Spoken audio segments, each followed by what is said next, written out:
Hey there, this is Dr. Malego, and I'm going to help you to learn the note names on the Treble Clef staff in this lesson.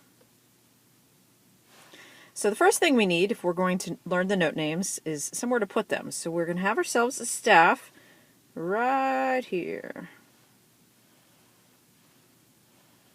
The musical staff has 5 lines on it, and when the lines mean really nothing until we give it a clef. So we'll give ourselves a treble clef, which extends up above the lines of the staff, down, around, and it stops in this one specific spot.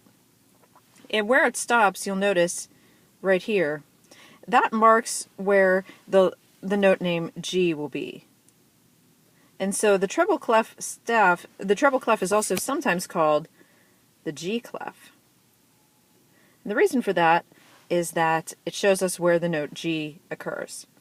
Now, if you think back to any kinds of elementary general music classes or any classes you've ever had before where you've learned the lines and spaces, you may remember a little saying of every good boy does fine.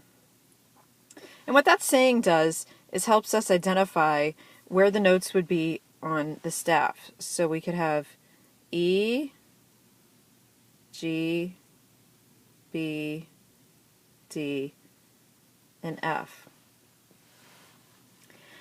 There also are notes that occur on the spaces, and you may recall face is commonly used for that.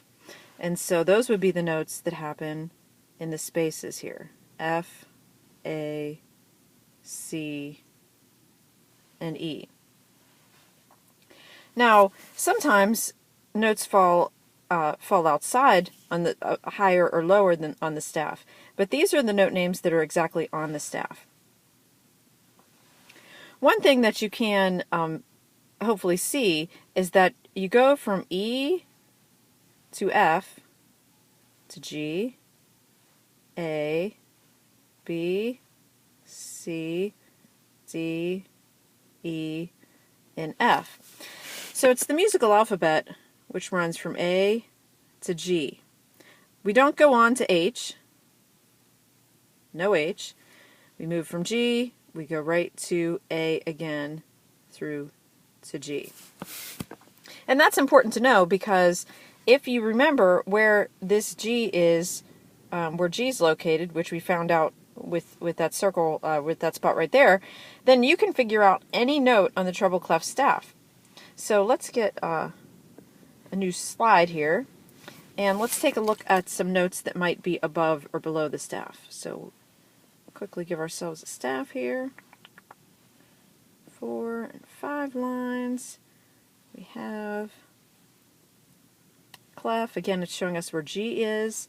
And if we want to put a note above the staff, like say right here, all we need to do to figure that out is keep going, alternating lines and spaces. So the top, this would be F, that line.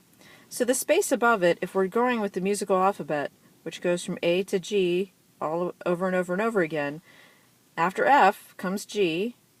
After G, in the musical alphabet, we go back to A. So after G is A, then we have B in the space, and we have C on the line. So then we know that this note here is C. We can have another note above the staff. Just for fun, let's put it way up there, and we'll put a note right there. And so we figured out the same way. So we have F, and we have G in the space, A on the line, B on the space, C on the line, D on the space, E on the line, F on the space. And so what notes we have here? We have G. We also can have notes that fall below the staff, and we do exactly the same thing to figure those out, only going backwards. So if we have a note, we'll say this note right here, the lowest note that's on the staff is E. So if we go backwards in the alphabet, what letter comes before E? That is D. What letter comes before D? That's C. What letter comes before C? That's B. And so we know that this note here is B.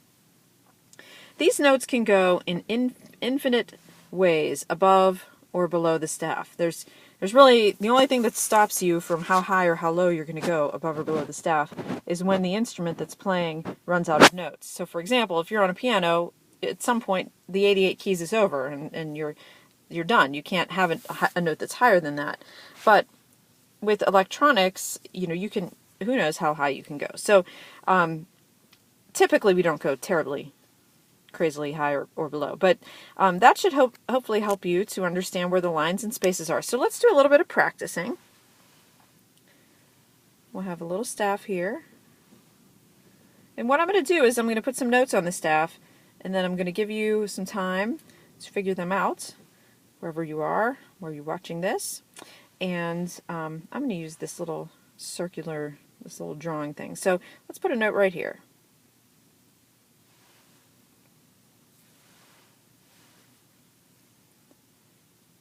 There are two things you could be thinking about. Remember that this is called the G clef, so it could be showing you where G is, and then you can work from there. Or you could be thinking, well, what's the lowest line on the staff? And let me think about what the lines are called. So this note, hopefully you got this right, is B. And let's have another note. Let's put a note right here.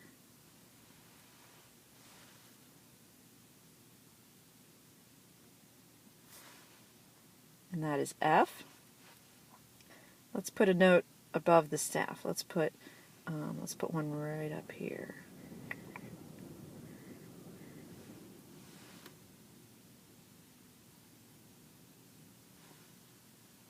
That note is D.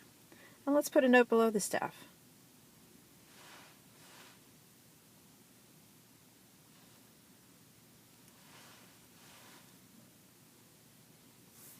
And that note is A.